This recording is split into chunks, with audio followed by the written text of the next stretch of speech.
दोस्तों कई बार ऐसा होता है कि ज़्यादातर लोग सुबह से शाम तक काम करते रहते हैं, फिर भी उनके इम्पोर्टेंट काम पेंडिंग रह जाते हैं और इससे उनके स्ट्रेस बढ़ता है। और फिर वो सोचने लगते हैं कि ऐसा क्या किया जाए कि जिससे हम अपने इम्पोर्टेंट कामों को टाइम पे ख़त्म कर सके और जिससे हमारा स्ट्रेस भी कम हो जाए। तो दोस्तों क्या ये पॉसिबल है? हाँ दोस्तों, ये पॉसिबल है, हम अपने स्ट्रेस को कम कर सकेंगे। तो आज मैं आपको डेविड एलन इनकी गेटिंग थिंग्स डन इस बुक में से 5 स्टेप फॉर्मूला बताऊंगा जिससे कि आप अपने स्ट्रेस को कम कर पाएंगे और अपनी प्रोडक्टिविटी को बढ़ा पाएंगे। तो दोस्तों डेविड एलन 30 सालों से बड़ी इंडस्ट्रीज के लोगों को प्रोडक्टिविटी बढ़ाने की ट्रेनिंग दे रहे हैं और लाखों लोगों को इसका फायदा भी हुआ है दोस्तों। ऑथर का ये कहना है कि हमारा दिमाग आइडियाज़ को सोचने में और उन्हें जनरेट करने के लिए बहुत अच्छा है, लेकिन जब हम एक साथ उन आइडियाज़ को अपने दिमाग में स्टोर करते हैं तो उससे हमारा स्ट्रेस बहुत बढ़ता है दोस्तों। इसलिए ऑथर का ये कहना है कि हमें अपने दिमाग को पानी की तरह शांत रखना चाहिए। समझते हैं इसे एक एग्जाम्पल के साथ। दोस्तों जब हम पानी में छोटा पत्थर डालते हैं तो इससे होता है कि पानी में छोटे बबल्स आते हैं और थोड़ी देर बाद पानी फिर शांत हो जाता है।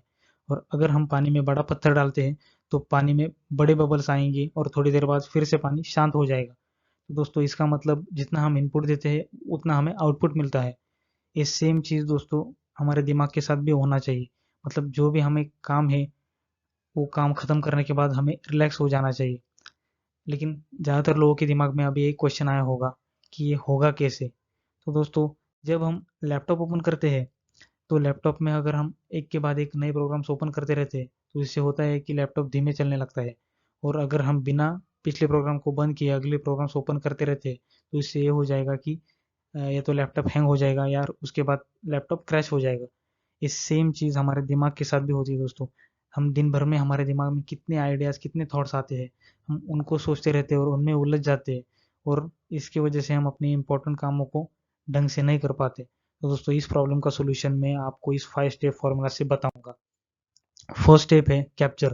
तो दोस्तों दिन भर में आपके दिमाग में जो भी थॉट्स आइडिया आते हैं उनको एक लिस्ट पर लिखना होगा या फिर आप फ़ोन में भी उनकी लिस्ट बना सकते हैं।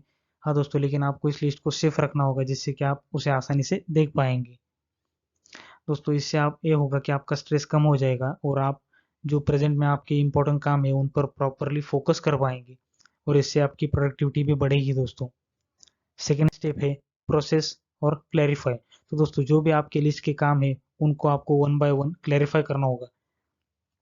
मतलब ऐसे काम जो एक्शनेबल है, कौन से काम नॉन एक्शनेबल है, उनको आपको प्रॉपरली कैटेगराइज करना होगा जिससे कि आपका कंफ्यूजन भी नहीं होगा दोस्तों। तो ऑथर ने एक फ्लो डायग्राम की मदद से थर्ड स्टेप में उन कामों को कैसे ऑर्गेनाइज करते हैं इसे समझाया है।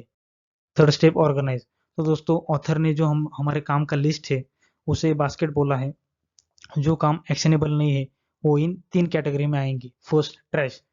तो दोस्तों जो काम बिल्कुल भी इम्पोर्टेंट नहीं है वो इस ट्रैश कैटेगरी में आएंगे और जो काम हम हमारे फ्री टाइम में कर सकते हैं वो सम डे लिस्ट में आएंगे। और ऐसे काम कि जो हमारे लिए इम्पोर्टेंट है लेकिन हम उसे इमिडिएटली नहीं करना चाहते वो काम प्रोजेक्ट वर्क में आएंगे, मतलब रेफरेंस लिस्ट। नाउ जो काम एक्शनेबल है और वो हम 2 मिनट में कर सकते हैं उसे हमें इमिडिएटली करना चाहिए, लेकिन जो काम 2 मिनट के नहीं है उसे ज़्यादा टाइम लगता है वो इन 3 कैटेगरी में आएंगे। और जो कामों में मोर देन 2 स्टेप लगते हैं वो कामों को आप प्रोजेक्ट लिस्ट में डाल सकते हैं। और ऐसे काम कि जो आपको तुरंत इमिडिएटली करने हैं और उसका डेडलाइन भी फिक्स है आपको, मतलब ऐसे काम है जो जिनको आपको कल ख़त्म करना है तो वो काम आपके डिफर लिस्ट में आएंगे। और ऐसे काम कि जो आप दूसरों से भी करवा सकते हैं, मतलब दूसरों को डेलीगेट कर सकते हैं, वो वेटिंग लिस्ट में आएंगे। तो दोस्तों अगर आपने अपने कामों को ऐसे प्रॉपरली ऑर्गेनाइज किया तो डेफिनेटली आप दोस्तों अपने कामों को कम समय में ख़त्म कर पाएंगे और प्रोडक्टिव बन पाएंगे। दोस्तों फोर्थ स्टेप है रिव्यू। तो दोस्तों ज़्यादातर लोग लिस्ट को बना भी लेते हैं लेकिन एक बड़ी सी मिस्टेक करते हैं कि वो अपनी लिस्ट को रिव्यू नहीं करते। मतलब ये चेक नहीं करते कि वो उन्होंने अपने कामों को ऑर्गेनाइज किया है वैसे वो कामों को प्रॉपरली उनका काम हो रहा है या नहीं। तो अगर आपको प्रोडक्टिविटी बढ़ानी है दोस्तों तो आपको अपने कामों को प्रॉपरली रिव्यू करना होगा, नहीं तो हम अपने ओल्ड हैबिट्स में फिर से आ जाएंगे और जिससे हमें कोई भी फायदा नहीं होगा दोस्तों। इसलिए आपको अपने कामों को प्रॉपरली रिव्यू करना चाहिए। ऑथर का ये कहना है कि हमें एटलीस्ट हाफ हफ्ते में एक बार तो अपने कामों को रिव्यू करना चाहिए। फिफ्थ है एंगेज। तो दोस्तों हम अपनी लिस्ट को बनाते हैं, प्रॉपरली कामों को ऑर्गेनाइज भी करते हैं, लेकिन एक्शन ही नहीं लेते। ज़्यादातर लोग एक्शन ही नहीं लेते। दोस्तों अगर हम एक्शन नहीं लेंगे, एक्सक्यूजेज देते रहेंगे तो हम अपने कामों को प्रॉपरली कभी नहीं कर पाएंगे। इसलिए दोस्तों एक बात हमेशा याद में रखिए, action speaks louder than words. इसलिए आपको एक्शन लेना चाहिए, क्योंकि अगर आप एक्शन नहीं लेंगे तो सब चीज़ें बेकार है। तो दोस्तों हम सभी पॉइंट्स को एक बार समराइज करते हैं। फर्स्ट है कैप्चर। तो दोस्तों जो आइडिया आपके दिमाग में आते हैं उनको आपको सबसे पहले एक कागज़ पे या डायरी पे या फिर फ़ोन में उनकी लिस्ट बननी चाहिए। सेकेंड, प्रोसेस और क्लैरिफाई। आपको वन बाय वन सभी कामों को क्लैरिफाई करना चाहिए, जिससे आपका कन्फ्यूजन नहीं होगा। Third, organise. आपको सभी कामों को प्रॉपरली उनके इम्पोर्टेंस के अकॉर्डिंग उनको ऑर्गेनाइज करना होगा। फोर्थ, आपके सभी काम जो आपने ऑर्गेनाइज किए हैं उनको आपको रिव्यू करना होगा।